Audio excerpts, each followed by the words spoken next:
నమస్తే, welcome to Sakshi Digital. This is Shahida. లక్నోకి చెందిన అశోక్ బహార్ కథ వింటే వయసు అనేది కేవలం ఒక సంఖ్య మాత్రమే అనే మాట అక్షరాల నిజమనిపిస్తుంది. సాధారణంగా 70 ఏళ్లు దాటాక చాలామంది రిటైర్మెంట్ జీవితాన్ని ప్రశాంతంగా గడపాలని కోరుకుంటారు. కానీ అశోక్ బహార్ మాత్రం చేతిలో కలం పట్టి కుర్రాళ్లతో పోటీ పడుతూ నీట్ పరీక్షా కేంద్రంలో అడుగుపెట్టారు. ఆయన ఈ నిర్ణయం తీసుకోవడం వెనుక ఉన్న కారణం చదివితే ఎవరికైనా కళ్ళు చెమర్చుతాయి. అశోక్ బహార్ని డాక్టర్గా చూడాలనుకునే ఆయన తల్లి చివరి కోరిక. వృత్తిరీత్యా వేరే రంగంలో స్థిరపడినా తల్లి ఆశయాన్ని మాత్రం ఆయన మర్చిపోలేదు. ఆమెకిచ్చిన మాటను నిలబెట్టుకోవడానికి 70 ఏళ్ల వయసులో మళ్లీ పుస్తకాలు పట్టారు. సిలబస్ మారింది, పరీక్షా విధానం మారింది. తనకంటే 50 ఏళ్లు చిన్నవాళ్లైన విద్యార్థులతో కలిసి చదవడం అంత సులువు కాదు.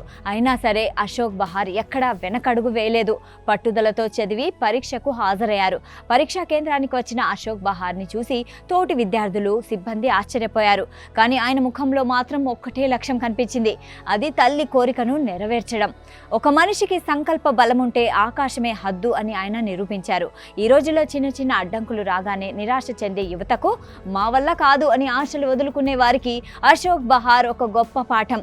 కలలు కొనడానికి వయసుతో సంబంధం లేదని, ప్రయత్నించే గుణం ఉంటే ఏ కాలంలోనైనా విజేతలుగా నిలవవచ్చని ఆయన చాటి చెప్పారు. తన తల్లిపై ఉన్న ప్రేమను, లక్ష్యం పట్ల ఉన్న అంకిత భావాన్ని చాటిన అశోక్ బహార్ పట్టుదలకు నిజంగా హ్యాట్స్ ఆఫ్ చెప్పాల్సిందే.